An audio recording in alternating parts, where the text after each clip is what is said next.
வீட்டில் தெரி மூவி தான் இருக்குது. இந்த மூவியை வந்து அட்லி தான் டைரக்ட் பண்ணார். இந்த ஒரு படம் 2016 தளபதியோட 61வது படமாக ரிலீஸ் ஆகுது. இந்த ஒரு படம் 75 கோடி பட்ஜெட்டில் எடுத்து 150 கோடி வரையும் கலெக்ட் பண்ணியிருக்கு. இந்த ஒரு படத்தில் தளபதி வந்து ஒரு போலீஸ் கேரக்டர் பண்ணியிருப்பாரு. சூப்பராகவே நடிச்சிருப்பா தான் சொல்லி ஆகணும். இந்த ஒரு படம் தமிழ்நாட்டில் 76 கோடி கலெக்ட் பண்ணியிருக்கு. அதே மாதிரி கேரளாவில் 16 கோடி கலெக்ட் பண்ணியிருக்கு. கர்நாடகாவில் 10 கோடி கலெக்ட் பண்ணியிருக்கு. ஆந்திராவில் 3 கோடி கலெக்ட் பண்ணியிருக்கு. மீதி இந்தியா ஃபுல்லாக மொத்தம் 2 கோடி கலெக்ட் பண்ணியிருக்கு. ஓவர்சீஸில் 45 கோடி கலெக்ட் பண்ணியிருக்கு. மொத்தமாக 150 கோடி கலெக்ட் பண்ணியிருக்கு இந்த ஒரு படம். 2015 புலியோட ஃப்ளாப்புக்கு அப்புறம் ரிலீஸ் ஆகுது இந்த ஒரு படம். செம்மையாக பிளாக் பஸ்டர் ஆகிட்டு ஆகுது தெரி.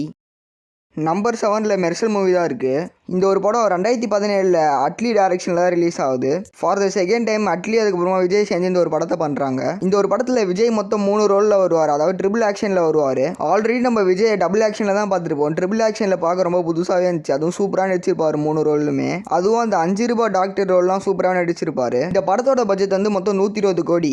இந்த ஒரு படம் வேர்ல்டு வைடாக 230 260 கோடி வரைக்கும் கலெக்ட் பண்ணியிருக்கு. இந்த ஒரு படம் தமிழ்நாட்டில் 100 கோடி கலெக்ட் பண்ணியிருக்கு. கேரளாவில் 20 கோடி கலெக்ட் பண்ணியிருக்கு. கர்நாடகாவில் 15 கோடி கலெக்ட் பண்ணியிருக்கு. மீதி இந்தியா ஃபுல்லாக 150 கோடி மொத்தம் கலெக்ட் பண்ணியிருக்கு. இந்த படத்தோட மியூசிக் டேரக்டர் வந்து ஏஆர் ரகுமான். அதனால் எல்லா சாங்குமே சூப்பராகவே இருந்துச்சு தான் சொல்லி ஆகணும். இந்த படத்தில் வந்து ஆள போகிறான் தமிழ் சாங்கில் ஒரு ஐகானிக் சாங் தான் சொல்லி ஆகணும்.